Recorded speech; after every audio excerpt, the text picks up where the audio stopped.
tu regardes autour de toi, tu remarqueras que les gens les plus charismatiques, les gens les plus respectés, c'est souvent des gens qui sortent du lot, c'est souvent des gens qui sont différents des autres. Et ce qui les caractérise également, c'est qu'en général, c'est des gens qui ont une très haute valeur perçue. La valeur perçue, qu'est-ce que c'est?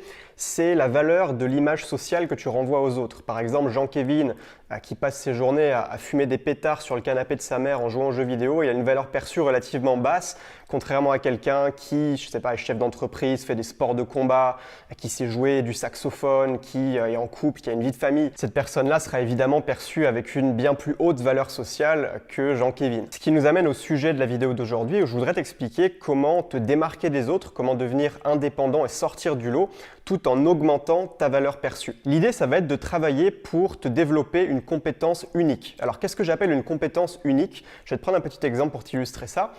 Le vélo, on sait un petit peu tous faire du vélo. La majorité des gens, je dirais 99% des Français savent faire du vélo. Ce qui ne veut pas pour autant dire que apprendre à faire du vélo, c'est facile. Pour quelqu'un qui n'en a jamais fait, c'est peut-être quelque chose d'assez long avant de vraiment réussir à bien maîtriser. Sauf que si aujourd'hui tu vas dire à quelqu'un, bah regarde, moi je sais faire du vélo, c'est génial, eh bien tu vas laisser les gens complètement indifférents, personne n'en a rien à foutre, simplement parce que tout le monde sait le faire. Et finalement, la valeur perçue que va renvoyer une compétence, c'est pas la difficulté à acquérir cette compétence, c'est plutôt la rareté de cette compétence. Par exemple, si tu sais dessiner, si tu sais jouer du violon, si tu fais de la boxe depuis 10 ans, si tu sais parler russe, là, à ce moment-là, tu as entre les mains une compétence que moins de 5% de la population possède. Et c'est à ce moment-là que tu vas éveiller l'intérêt des gens. C'est à ce moment-là que les gens vont se dire « Waouh, putain, il est balèze quand même ». Moi, par exemple, tu le sais peut-être, mais pendant toute mon adolescence, j'avais très peu confiance en moi, j'avais beaucoup de difficultés à m'exprimer et à créer des liens avec les autres.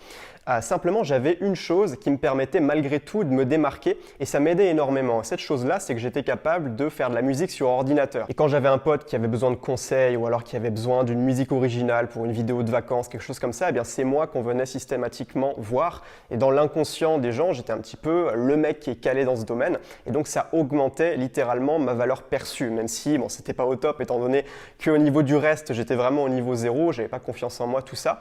Mais au moins ça me permettait d'avoir un certain statut social dans le groupe, d'être vu comme le spécialiste de quelque chose. Donc peut-être que toi aujourd'hui, tu as déjà une compétence unique, peut-être que tu sais parler une langue que personne d'autre autour de toi n'est capable de parler, peut-être que tu sais jouer d'un instrument de musique, peut-être que tu es capable, je sais pas, de programmer des sites web ou des applications mobiles, peut-être que tu es très fort dans un sport ou alors dans une activité artistique, peu importe, mais dans tous les cas, si tu as cette compétence, tu dois vraiment considérer que c'est un atout pour ton charisme, pour la valeur perçue que tu vas renvoyer aux autres et tu dois vraiment capitaliser là-dessus. Mais même si aujourd'hui, tu n'as aucune compétence qui te permet de te démarquer des autres, eh bien rien ne t'empêche de, dès aujourd'hui ou dès demain, eh bien, commencer à travailler pour développer cette compétence, une compétence qui toi te plaît déjà dans un premier temps et également que moins de 5% de la population possède, ce qui va te permettre, comme on l'a vu, de décupler ta valeur perçue avec le temps. Mais maintenant, on ne va pas s'arrêter là parce que c'est bien d'avoir une compétence unique que moins de 5% de la population possède, mais c'est encore mieux d'en avoir 2, voire 3, voire 4, voire 5. À ce moment-là, tu seras réellement perçu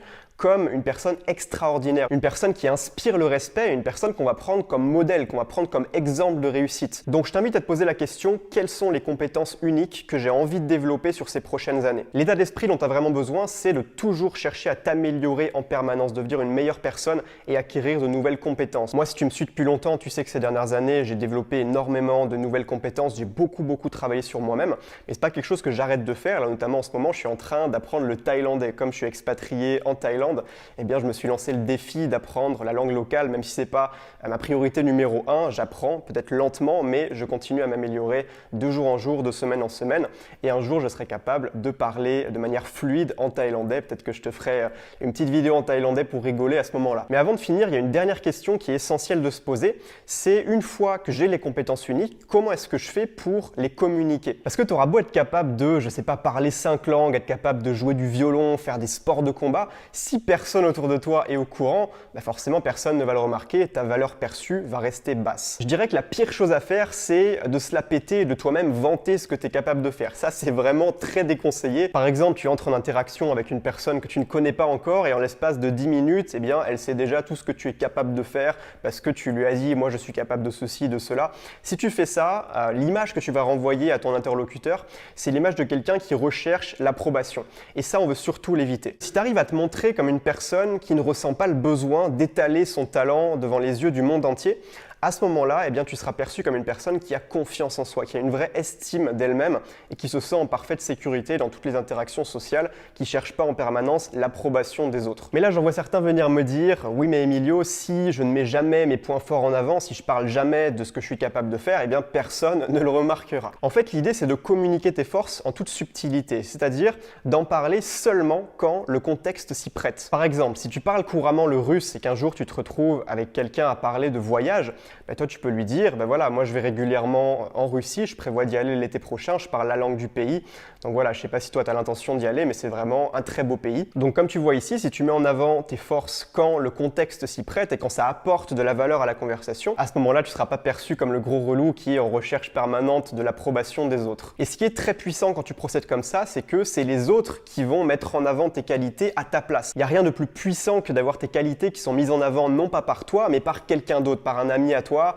que tu sois présent ou non. À ce moment-là, les gens comprendront que tu es quelqu'un qui pèse, que tu es quelqu'un qui mérite d'être respecté. Et ça, quand tu arrives à en arriver là, ton charisme est littéralement décuplé, multiplié par 10. Donc maintenant, c'est à toi de jouer. Alors ça a l'air sympa dit comme ça, mais il faut se rappeler qu'une compétence, ça demande des centaines, voire des milliers d'heures pour être vraiment maîtrisé. Donc au travail, il faut être régulier tous les jours, passer à l'action, développer sa compétence au fil du temps. Mais une fois que tu auras travaillé sérieusement, là, tu obtiendras du gros résultat. C'est juste mathématique. Maintenant, si tu veux aller plus loin et apprendre à développer encore plus ton charisme, je t'ai préparé 4 vidéos de formation, les 4 piliers du charisme, que tu peux recevoir gratuitement. Le lien se trouve juste en dessous. Donc, tu as juste à cliquer sur le lien, me laisser ton email et je t'enverrai ça jour après jour. C'est des vidéos exclusives que tu ne retrouveras nulle part ailleurs. Donc, sur ce, on se retrouve dans les 4 piliers du charisme et dans la prochaine vidéo.